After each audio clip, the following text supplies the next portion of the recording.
Welcome to HFY Sci-fi channel. Don't forget to subscribe and explore. She appeared without sound, small and breathless, standing between broken railings and scorched hull plating. Hair like spun metal, eyes catching too much light for comfort, not afraid, just focused. A smudge of soot ran across one cheek, and the oversized coat dragged behind her like she hadn't grown into it yet. Beneath the collapsed stanchions of that forgotten colony station, her voice didn't tremble. Please, make her smile again. No command in it, no threat. Just the brittle insistence of someone too young to understand what they were asking, and too desperate to care. He hadn't seen another sentient in 6 days. Just frozen piping systems and the sound of fuel cells breathing through rust. The place had long since quit pretending it was alive. Doors stayed open where they used to lock. Lights blinked only when pressure dropped. Whatever once buzzed here had quieted in layers: metal fatigue, abandonment, time. The girl didn't blink. Not even when he stood upright with the wrench still in his palm. He asked who she was.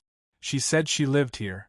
Said her mother hadn't spoken in 32 rotations. Said she wasn't sick, not in body, just somewhere else inside. Said he could fix things. Not engines. Not wiring. Something else. He looked past her to the building she came from. No lights. No movement. A low arch covered in oxidized carvings, part of some native script etched deep by finger or tool. He couldn't tell. It was quiet out there. Nothing stirred in the windless corridors, not even dust. She tugged at her coat sleeve and waited. He followed, because she had asked like it mattered, and because there wasn't much else to do in a place like that except follow strange voices and pretend they weren't real. Inside, the air felt too thick. Not hot. Just tight, as if sound might stretch it too far. Walls bowed slightly inward, painted with signs of someone still trying to keep order. Faint markings tracked height, age, ration usage. The kind of careful data people keep when they're waiting for someone to come back. No one had. The woman sat on a rigid sleeping frame. Eyes open, staring across the room at nothing. Not blinking. Not focused. Something in her posture betrayed training, discipline, but the rest had hollowed out. Arms wrapped tight around her middle, not for warmth. For restraint. Her hair had gone uneven, as if cut without care or perhaps torn when hands grew impatient. She didn't move when he entered. Not even a glance. The child said she used to laugh. Said her father knew how to make her. Said he died fighting someone who looked like him. Didn't accuse. Didn't flinch. Just watched. He stood there, more intruder than guest. No welcome. No recognition. Just the sound of recycled air and his own pulse refusing to calm. She whispered that the station used to have music. Asked if he knew any. Not songs, those weren't the point. Just noise with feeling.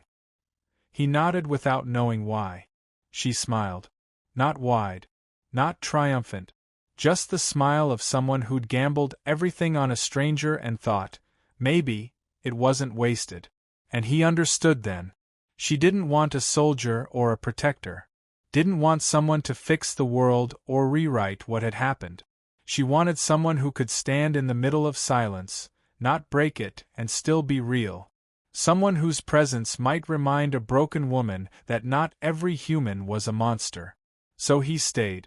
Not because he owed. Not because it made sense. Because she'd asked. And because he hadn't seen a smile in so long that he couldn't remember what one felt like. She never looked at him directly. Not even once. Each morning, the same pattern. That tall figure emerging from the shadows of the central chamber, shoulders squared, expression fixed somewhere beyond reach. Every motion carried precision, like her body had been trained to kill thought before it formed. Not a glance spared his way, not even when they crossed in narrow halls or when she stepped over scattered tools without breaking stride. He kept working. Wires twisted wrong beneath storage deck. Solar relays misaligned. Heat buffers barely holding. The outpost complained in silence, groaning through warped panels and dimmed indicators. He fixed what kept the station from suffocating, not to earn her trust, just to survive. Food came in silence. A metal tray slid across the table. The girl ate with cautious joy, sneaking smiles across the gap as if afraid they'd shatter something. The woman sat without appetite, eyes fixed on the blank screen embedded in the wall. Once he tried to speak. Not much. Just a word of thanks. She stood and left before the second syllable. Another time, he set down a spool of insulated fiber on the shelf near her quarters, neatly coiled, carefully labeled. She pushed it off with her elbow as she passed, let it roll into the corner. The child didn't flinch. She just picked it up quietly and handed it back with both hands. Training sessions unfolded in the hangar. No sound beyond the weighted pulse of boots striking floor. Forms drilled through muscle memory, sweeps, pivots, throws. Not for show. Not for nostalgia. These weren't movements of a warrior reliving old wars. These were the acts of someone refusing to rust. Each step a warning. Each exhale a rejection. Once she found him watching. Not close. Not obvious. Just behind the framework of a half-finished fuel converter, hands stilled, eyes fixed on the blur of her motion. Her stare cut through the room like an engine whine. She didn't stop. She didn't need to. He turned away. Night stretched thin. The hum of reclaimed systems filled the dark, low and inconsistent. Somewhere in the middle chamber, she paced. Not restless. Not afraid. Just unable to sleep in stillness. He worked late into cycles, even when power flickered and battery cells wore down faster than expected. Anything to avoid that gaze. Anything to keep from remembering that every corner of the station smelled like her. Metal, dust, and a scent like burned flowers. Unintentional. Unavoidable. Once, her hand brushed his when passing a tool. Not on purpose. Not with pause. But it was warm. She withdrew faster than contact should allow. No reaction followed. The girl kept drawing. Bits of crumpled synth paper spread across their table, scrawled with shapes and impressions. One day, a figure appeared with short hair, dark arms, seated next to a taller one with angular limbs and no face. The child said nothing. Just left it there. The silence between them grew heavier. Not hostile. Not boiling. Just full of waiting, of watching.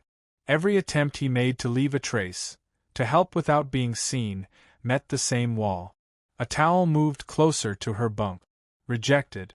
A diagnostic report left near her locker. Untouched.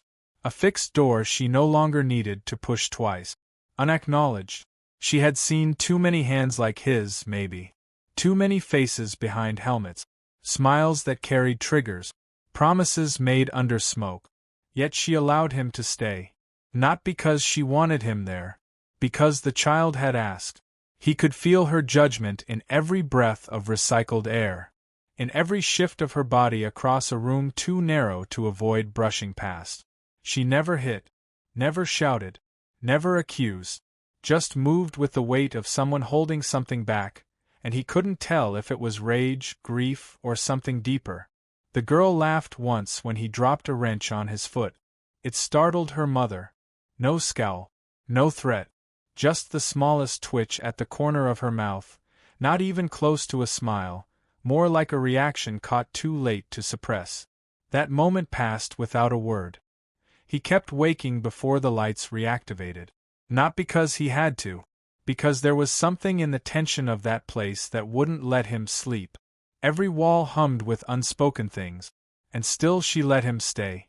He found the music box behind a collapsed supply rack, wedged between insulation foam and a cracked coolant pipe. Bent casing, missing latch, its winding gear frozen by time and dust. It took hours to coax motion from the thing. Not sound, motion. A hesitant spin. A half note that wheezed more than sang. He didn't fix it for sentiment.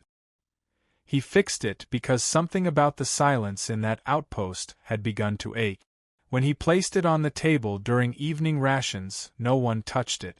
Not immediately. The girl eyed it cautiously, then reached. The coil gave a single groan. A brittle tune bled out, cracked and lopsided. 3 seconds. Maybe 4. Long enough to hold breath. The woman paused mid-bite. Head tilted slightly. Nothing said. Not a glance. But her hand stilled beside her bowl. He said nothing. Kept his eyes on the panel he'd been cleaning. Let the silence swell without filling it. The girl laughed the next day. Not loud. Just enough to freeze her mother in place by the hallway. Something absurd had happened. He'd banged his head crawling out from under a ruptured conduit and used a word not meant for small ears. She covered her mouth and laughed through her fingers. Her mother didn't scold. Didn't nod. Just stopped. As if some internal alarm had misfired. Not for the curse. For the sound. Later, a cup sat waiting for him. Still warm. No message. No claim. Just there. He didn't mention it. She began standing closer during repairs. Not beside him. Near enough to see the work. Close enough to intervene, but never did. Her arms always crossed, jaw set, eyes darting more than staring. He never spoke during those moments. Just let the tools speak. One night, during a power inspection, he heard movement behind the stacked canisters. Soft, deliberate pacing. Not the child. He stayed focused on the wiring, pretending not to notice the presence just outside his periphery. She didn't interrupt. Just lingered long enough to watch him complete the fix, then vanished without sound. Later, she asked him a question. Not about systems. Not technical. One word, why? He didn't answer right away. Didn't need to. She wasn't expecting a speech. That was how it began. Fragments. Short questions. Half-formed thoughts. Not a conversation, an extraction. A careful removal of boundaries layered over something more breakable. She told him about her mate without warning. Sitting across the table, arms folded, eyes sharp. He died on Cotter. Not in battle. After. Wounded, captured, then executed in full view of their forces during a failed negotiation. No warning. No exchange. No cause. She said his body was returned without the heart. No accusation came with her story. No shaking voice. No plea. Just raw memory, spoken like a record she couldn't erase but wouldn't let rot. Not to be shared. To be witnessed. He didn't defend his species. Didn't justify. Didn't look away. She watched him as if waiting for recoil. None came. More followed. Not all at once. Days passed between words. He learned about the war from someone who carried it in her sleep. Learned how her people marked grief with silence. How some scars weren't physical but taught muscle to behave differently. She mentioned that her daughter hadn't spoken for weeks after the death. Not from trauma. From mimicry. As if she believed quiet might bring her father back. That was the first time her voice cracked. He didn't move. She kept talking. By the next morning, he found his tools stacked neatly by the main panel. Clean. Sorted. Aligned. Still no smile. Still no invitation. But something cold had shifted. Not melted, relocated. Not away. Just far enough that he could see where it used to sit. And that was enough to stay. The alarms didn't trigger. No warning lights. No external beacons. Just a soft shift in pressure, followed by a mechanical hum too refined to belong to the aging systems he'd been nursing for weeks. The sky above the broken dome darkened, not from weather, but presence. Something larger than the outpost, closer than orbit, pausing where it had no business pausing. He didn't need to ask who they were. The sound of their ship's descent carried precision, the kind honed by years of reconnaissance and border enforcement.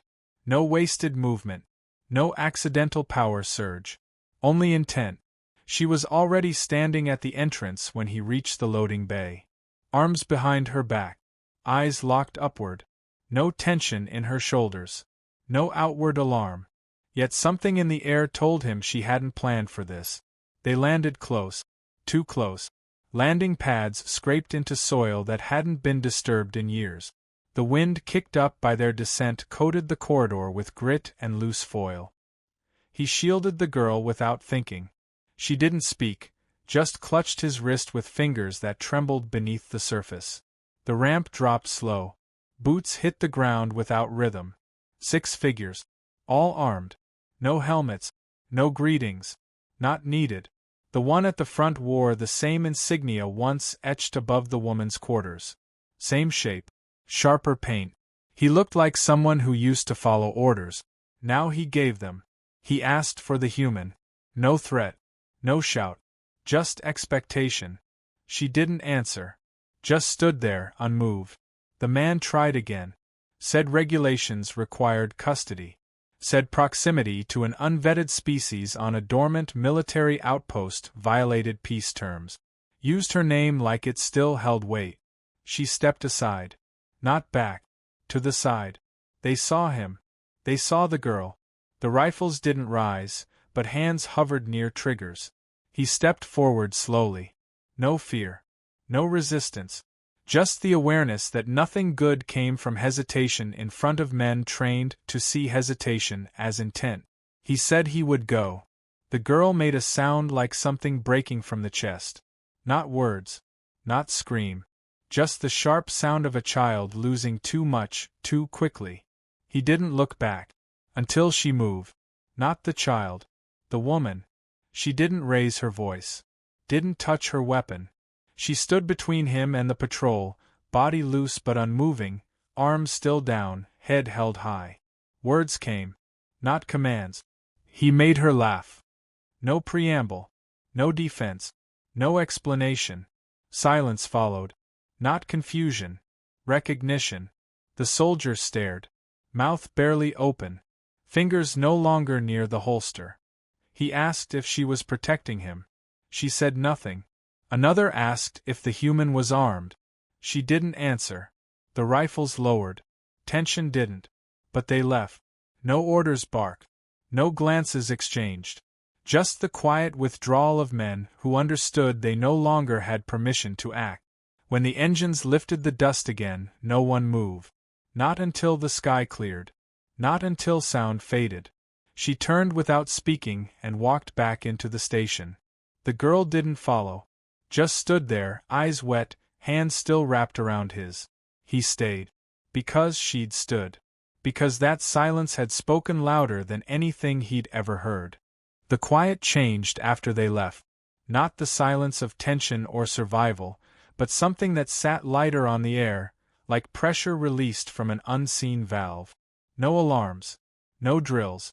Just the sound of a station no longer waiting to be breached. Meals stretched longer. Not because of talk, but because no one felt the need to finish quickly. The girl stopped checking the door during each bite. Her hand no longer hovered near her cup. One evening, she asked for seconds. A few tools went missing from the repair bench. Not stolen. Relocated. He found them near the dome scaffolds, next to an unfinished drawing on the floor. Stick figures, stars, something shaped like a ramp or a wing. She started drawing again. Not hiding them. Leaving them in the open. Letting others see. The woman didn't comment. But she cleared space on the table. He repaired the filtration system without being asked. She watched, not as a supervisor, but as someone taking note of care. When the coolant lines hissed without spitting, she didn't speak. She touched the edge of the panel and moved on. Nights grew longer. Not darker, just wider. He found himself seated across from her beneath what used to be the dome's view deck. Half the ceiling had crumbled years before. Stars poured in now, unobstructed, raw and unfiltered. She sat without armor. Not absent. Present in a way that no command posture could mimic. Words between them lost their caution. Not frequent, not warm, but unguarded. Questions surfaced. Short ones. Not to test, but to know. She asked what Earth smelled like. He said old rain and metal rails. She nodded once, as if that made sense. The girl sang once. Not full melody, just a tune she must have remembered from a transmission or a recording. Her voice cracked. He froze. The mother closed her eyes and didn't leave the room. He built a seating ledge beneath the dome from scrap plating and soft foam. Didn't say who it was for. Just left it there. She found it, sat once, then again. He never joined her until she gestured to the empty space beside her with a twitch of fingers. Barely a command. Not quite an invitation. She didn't smile. Not fully. But something loosened behind her eyes. He said nothing. A blanket appeared in the storage room one morning. Folded. Clean. Not issued. Hand-stitched with old unit markings worn soft with age. She never asked for it back. A tool belt hung beside her locker. Not hers. His. Placed there carefully. Not for use. For trust. They shared a drink from the last sealed canister in the reserves. No words. No toast. Just 2 sips and a long pause. When the lights dimmed one cycle, she didn't walk away first. She stayed in the shadow beside him. Breath slow. Shoulders relaxed. Her hand brushed his once across the railing. She didn't pull away. The girl drew 3 figures under stars the next day. No weapons. No uniforms. Just 3 shapes, seated close, looking up. She handed it over without looking at him. He kept it. No orders came. No transmissions. The universe stayed silent. And in that space, something began to move. Not loudly. Not fast. But real. Not peace. Something like it. Enough. No warning transmission came. No declaration. Just metal arms locking tight against the hull before light reached the sky. Boarding clamps groaned. External sensors lit red across the console. No insignia. No call sign. No reason to ask questions. She moved first. Not startled. Not panicked. Just fast. Armor half-latched. Knife in one hand, rifle in the other.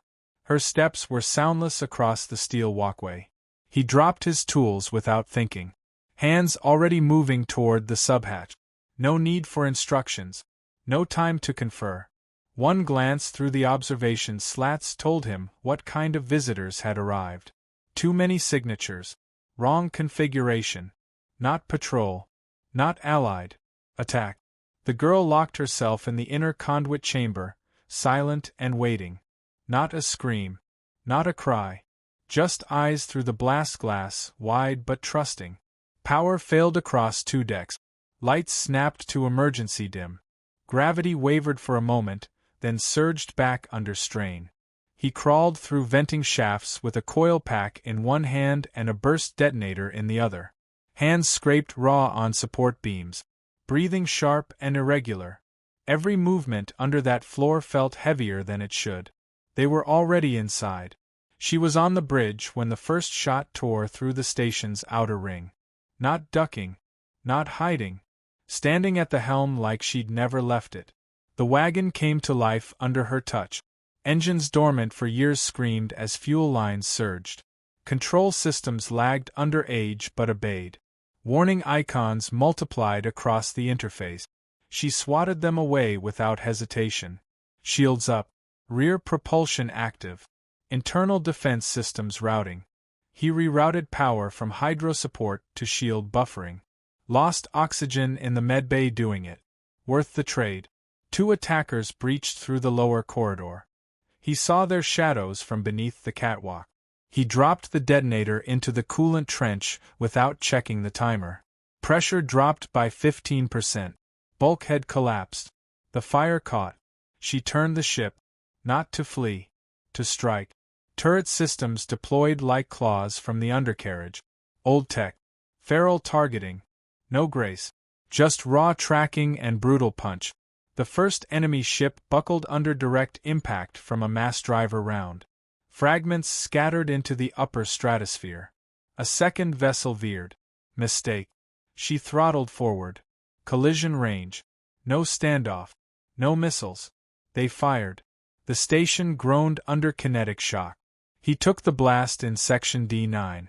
Caught behind a blown junction box. Heat wrapped around his back like molten cloth. Breathing slowed. Left arm didn't respond. The hatch wouldn't open. He could hear nothing beyond his own blood. Metal creaked. Something large moved outside the sealed compartment. Not machines. Footstep. She pulled the door open without a word. Burned fingers around the edge. face streaked with soot and fuel ash. Not scared. Not angry. Alive. She dragged him out with one arm, rifle slung across her back, mouth set in a line that made retreat impossible. The third ship hovered too close, waiting for surrender. She didn't grant it. Manual override engaged. Main cannon spun on axis. Fired once. Hull integrity of the enemy vessel ruptured mid-frame. Debris tore through open sky like thrown bone. Smoke poured from the ceiling ducts. Sprinklers failed. They sat in the control chamber after it ended. No cheers. No breathless relief. Just the sharp taste of carbon and silence too heavy to lift. He coughed once. She pressed a rag to his forehead. No comment about how close he'd come to not making it. Her hand stayed there a moment longer than required. No apology. No explanation. Outside, the sky burned with fragments of ships that never had names worth remembering. Ash still clung to the outer hull, welded in thin lines across scorched plating where the last strike had kissed too close. Wreckage floated behind like forgotten bones, pieces of lives never named drifting through the cold without purpose. No pursuit came. No comms. Just silence. The kind that followed decisions no one wanted to explain. He sat alone in the cockpit at first, right hand curled around the manual drive stick, left braced against the panel where impact damage still pulsed faint orange. The stars stretched wide ahead, directionless. Earth sat folded behind a sequence he hadn't dialed in months. He keyed it manually, slow, intentional, and said nothing. She entered without sound, stepping over exposed wiring and shattered seals. No armor this time. Just the loose dark fabric she wore when war wasn't breathing down her neck. Her shadow moved across the console before her voice reached him. She asked where. He answered honestly. Said it could be anywhere. Earth. A settlement. A trade post. A minefield, if she preferred. It was hers to name. All of it. Anywhere she wanted to not be chased. Anywhere silence wouldn't taste like waiting. She looked at the star map like it was an insult. Not because of what it showed, but what it assumed. Her words came flat, clean, without hesitation. Not his bride. Not his debt. Not anyone's prize. You awakened me, she said. You did not own me. That is enough. He closed the Earth coordinate. Didn't argue. Didn't flinch. She sat beside him. Not behind. Not across. Beside. Hands brushed over auxiliary controls. Her touch brought systems back in small ripples. Navigation, power redistribution, internal balance. She moved with the control of someone who knew exactly how much to give, how much to keep. The child slept behind the engineering bulkhead. Her drawings scattered across a table repurposed from blast shielding. None of them showed blood anymore. He asked no further questions. He let the stars sit where they were. No trajectory. No map. Just propulsion, open air, and whatever came next. She didn't look at him again. She didn't need to. He reached for the forward control, disengaged autopilot, and pushed the vessel into motion. Not toward Earth. Not toward war. Nowhere. They didn't speak as the cabin lights dimmed. Nothing demanded it. Two figures sat in silence, not as survivors, not as saviors, but as something without rank. Not bound by accident anymore. Bound by will.